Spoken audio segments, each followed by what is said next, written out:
Bro, we gotta kick it off. Like, let's kick it off with an interview.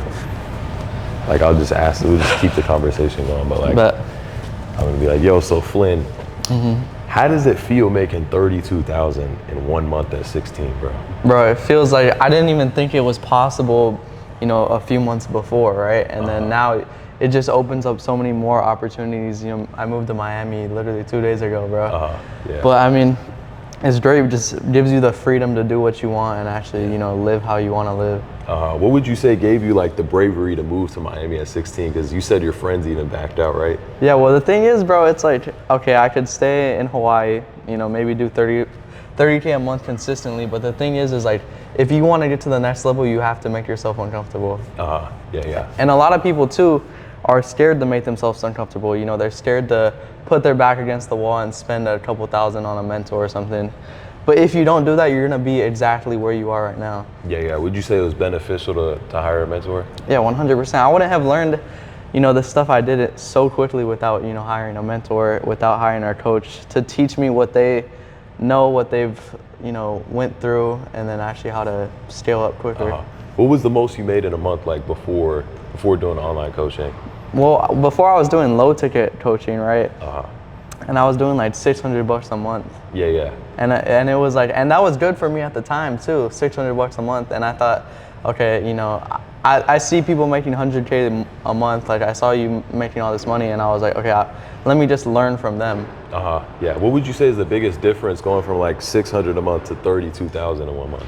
The biggest difference is going high ticket. Because going high ticket, bro, let's say you want to make 10K a month, you have to sell a $10 PDF to 1,000 people versus, you know, if you're selling anywhere from 1 to 2K, that's like 5 people a month. Bro, that was the biggest thing for me is like same shoes. I started low ticket. I had like a $50 PDF, same type of thing. And it was just like, I was stuck at 5,000 a month when I started. I was like, how the fuck? Like, how am I going to get past this? Like, I was going viral. I'm like, it's just high ticket, you know? And the thing about high ticket too is you need more systems set up to be able to sell at it. So I remember like Brandon Carter was the first person I bought high ticket from. And I realized it's not much different than what I'm doing. It's just a little bit fancier. The sales guy has a suit on, like there's a funnel behind it. And I was like, that's the next goal, you know? Cause like you could either get 1,000 people or 2,000 people at $50, or you can get like 50 people at 2,000. Now you made 6 figures a month. Is that your next goal? Yeah, for sure. I think in the next couple months I'll do 6 figures. For sure. And the thing is about high ticket too that, you know, I was gonna say is you actually have to develop skills. You know, people think you can just sit back, maybe post a couple transformations and sell a low ticket PDF and just print money. It doesn't work that way. You have to actually, you know, be learning skills like closing, like how to sell things, right? How to market yourself, so that you can actually make higher ticket and live that higher ticket lifestyle too. Yeah, for sure. I feel like talking is the biggest one for me. Like we both started with like transformations before and afters. That's why honestly, when you first joined, bro, I was like, yo, this motherfucker's like a mini me, bro. You know, like he's gonna go crazy. But you have to learn talking. You got to get out of your comfort zone. Like you have to learn marketing and sales a little bit.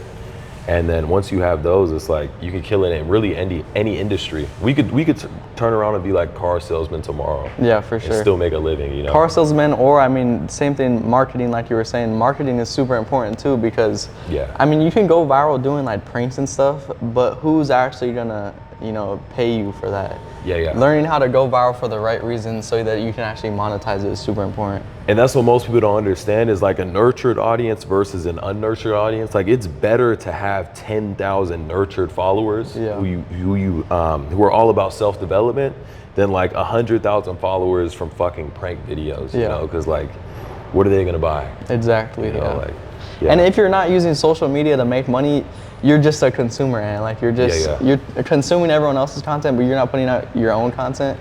That's like the worst thing you could be doing. At that point, I would just delete social media. And that's how it is. People online are like, oh man, you know, if you're rich, why do you post every day? And I post every day because it makes me more rich, you know, like, and it's bigger too when you're taking care of family. I think that should be your next goal is like, after a few months out here, you hit 6 figures a month, bro, just go back and retire your parents, like send them money. Because it's gonna motivate you to work harder. Because no matter what somebody's saying or no matter how you feel, like you're still gonna get up and work. You know? That's the biggest thing. Yeah, and that goes back to just putting your back against the wall. You know, if you have people you need to take care of and people depend on you, you have to make it work. You know, if you have to pay rent and you don't have the money, you're gonna somehow figure it out if your back's really against the wall, right? And a lot of people are scared to get out of their comfort zone like that. That's why I moved out here, you know, because I was comfortable. You know, I don't have many expenses, so I had to put myself in an uncomfortable spot so I could make it even further. Yeah. It's a big, like, I guess, myth. I wouldn't even say myth, but a lot of people say, hey man, when you upgrade your income, don't upgrade your lifestyle. Yeah. I've never found that to be true, because I'll upgrade my income, I'll buy more stuff, I'll have to make more money. I've been climbing that ladder so long now, for the last 3 years, and it hasn't ended yet. So I know if I wouldn't have upgraded my lifestyle, like, I'd be in the exact same spot. I'd probably still be comfortable at like 10,000 a month, you know? Yeah, and because it makes you want to make more too. You know, and not only does it help you make more, you know, buying better cars and stuff, but it makes you want to make more. Because you're putting yourself on the level of people who are making more, and then I think it's all self-image. Like for me, I don't know, driving a nice car makes me feel better about myself, and then I make more money. It's like, like everything comes down to how you feel about yourself. So like, it's even little things. Like I remember I used to get like lineups. I need to get a lineup, speaking of it, like every 3 weeks. And like I'd look homeless, then I get a new one. But like, it's the frequency of like taking care of yourself. Maybe it's getting a haircut. It's like, bro, going to the gym, reading books, like all of this stuff. The more you invest into yourself, the better you feel and the better you perform. A lot of the time, it's not even that you learn new knowledge. It's just like, well, shit, I know I put the work in, so why can't I crush it? Yeah, you know? Because it raises your frequency, right? If someone were to be like, okay, tomorrow you're guaranteed to get $1 million into your bank account, right? Yeah. The whole day you'd be all happy, you'd be at this high frequency, you'd probably make more money just because someone told you that, right? Yeah. So if you can get to that frequency, imagining, you know, and you can believe in yourself, one day I'm gonna be a millionaire, you're gonna operate on that frequency, and it's gonna play out in real life. Yeah. I always tell people, like, I'm like, when you see your dream car, if I were to give you the keys to my Ferrari and let you take it for a spin around the block, you get a little bit scared. Like you'd be like, oh shit, what the fuck? What if I crash it?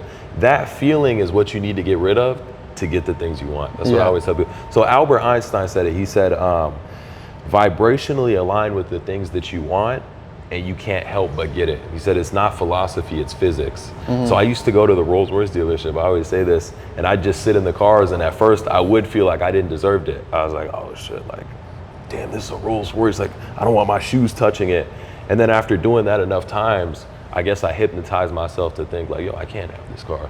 You know, so that's been one of the a lot of people just don't believe in themselves, or they believe that it won't work out. And if you believe it won't work out, you already failed. It's not gonna happen, you know. The biggest enemy to plan A is plan B, having a plan B. When I dropped out of high school, people were like, just get your diploma so you have something to fall back on. If I have a plan B, you know, or if anyone has a plan B, then you're not fully focused on plan A. You know, if there's still that idea of why it won't work out, then plan A is never gonna work out. Yeah, you're not gonna perform at your fullest. So like, even talking about money being frozen, I think the most I've had frozen in like payment processors, like $100 grand. But for me, I just think, I'm like, that money's gone. Like it'll hit my bank account and be a surprise, but like most people would wait on that and be like, oh, you know, my 100,000 that comes in, and like they wouldn't perform at their fullest. So I mean, that's like what separates people. With some people are like, you know, they'll get all their money frozen and they'll let it affect them to the point where they're not making more, they're just relying on that hitting their bank account. And other people will use that and try and make that back extra in, you know, the next day.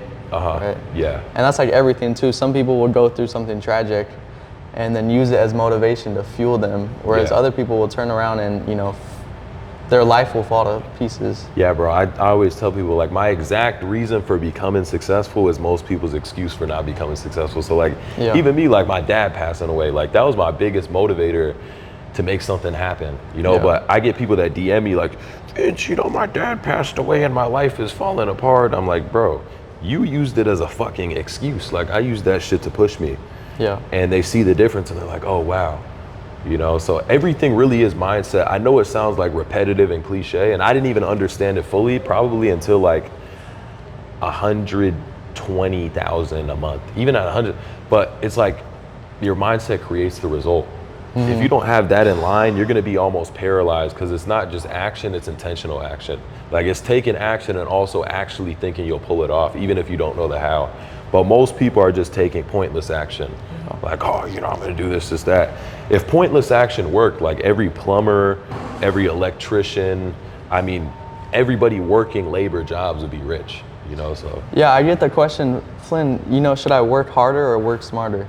Honestly, you have to do both, right? You have to find what works, so work smart until you find what works, and then from there, work as much as you can on the smart work, right? Yeah. And that will produce you the most results. Yeah, for sure, bro. And it's funny, because talking about like dropping out of high school, a lot of the qualities of a high school dropout are super important for running a business. So I always say I'm the laziest hard worker. In school, I was getting the Asian kids to do my homework. I'm like, hey, bro, look, like I'll slide you something.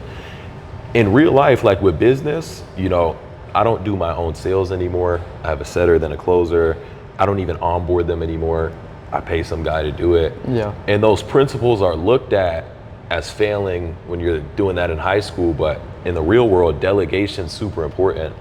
I really got to a point where it's like, I never really wanted to do much. Like, I've never been like, oh, work hard, like this, that. Yeah. And maybe that's the next step, you know, but a lot, like, the normal person has 12 hours in a day, or let's say 24 hours in a day. Let's say it's the full time. If I have 7 people working under me, I mean, how many hours is that?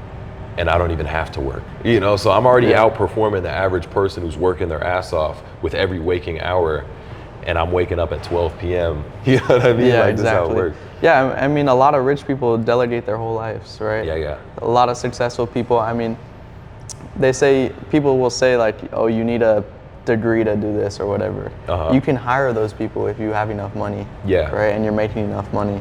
Like, I mean, even for taxes, I had, like, my vice principal was like, you should go to school, because, you know, if you're saying you're gonna make all this money, one day you're gonna have to pay taxes on it and learn about taxes and all this. And I was like, I'll just hire someone to do it for me.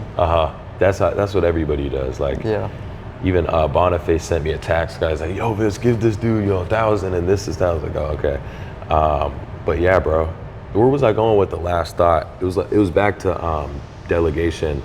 So dropping out is everything. I know where it was. It's like, bro, you don't speak to Jeff Bezos when your Amazon package comes in late. Yeah. You know what I mean? You don't speak to Mark Zuckerberg when your Instagram's down. You can't even get in contact with these people.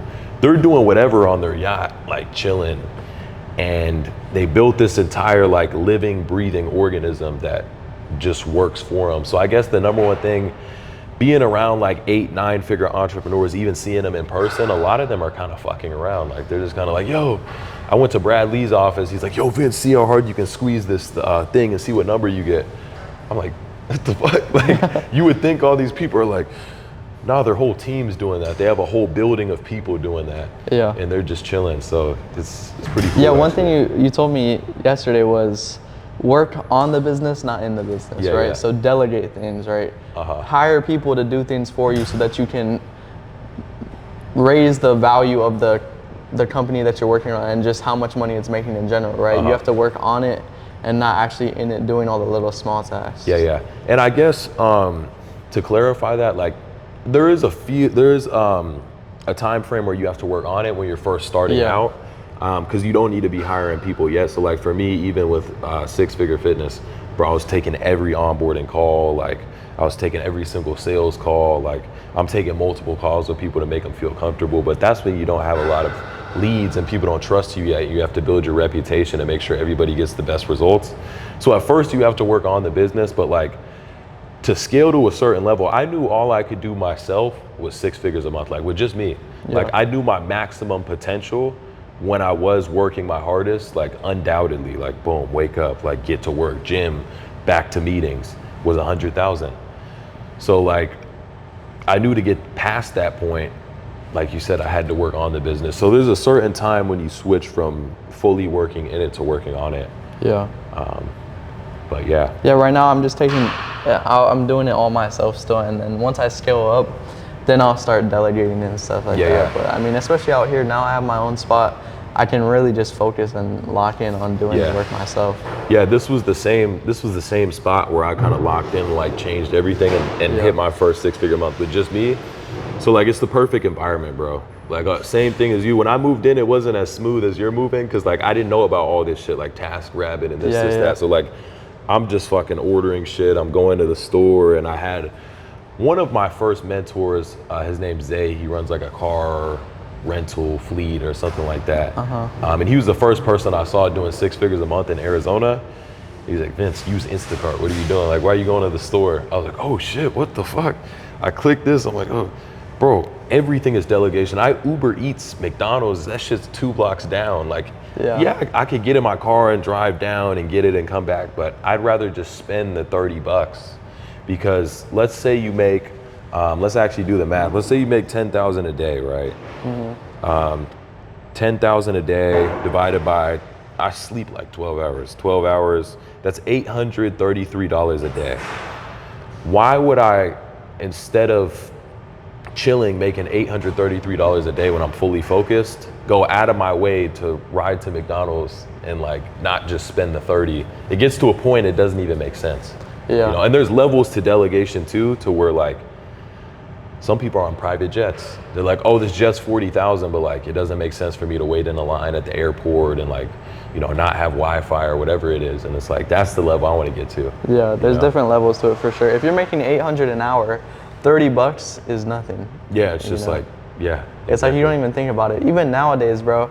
And I'm not nearly as far as I'm gonna be, but even things like just paying that extra $20 that used to be a lot to me.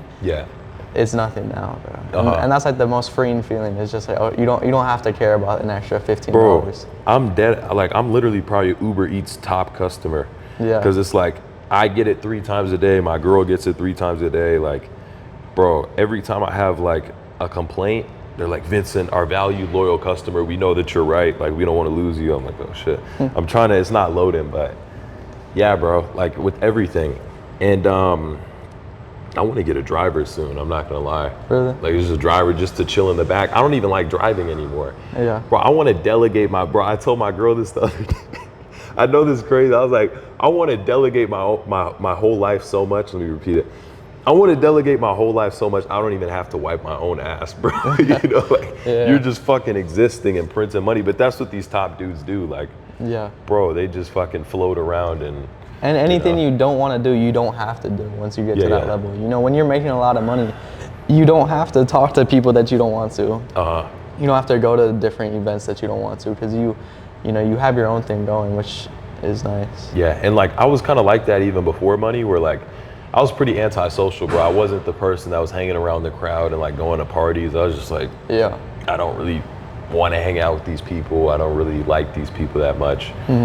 I mean, even now, bro, it doesn't spark my interest to go to a club and get drunk. You know, like it's nothing against those people, but I think when you know you have a bigger calling, you're not messing around with dumb shit. You're not like, oh, let's go to 11, bro. And you know, I'm like, bro, I do not want to go to that club. Yeah, bro. Bro, I've been to one party in my life, and it was like an after party for prom. Right? And I was just sitting there. It was not fun at all. I was just sitting there looking at everyone like, what the fuck am I doing? And I just left. Yeah, bro. That's how it is. And like, they say a man who lacks purpose distracts himself with pleasure. So a lot of these people don't have a deeper sense of meaning or something they're working on, and they're just seeking to have fun.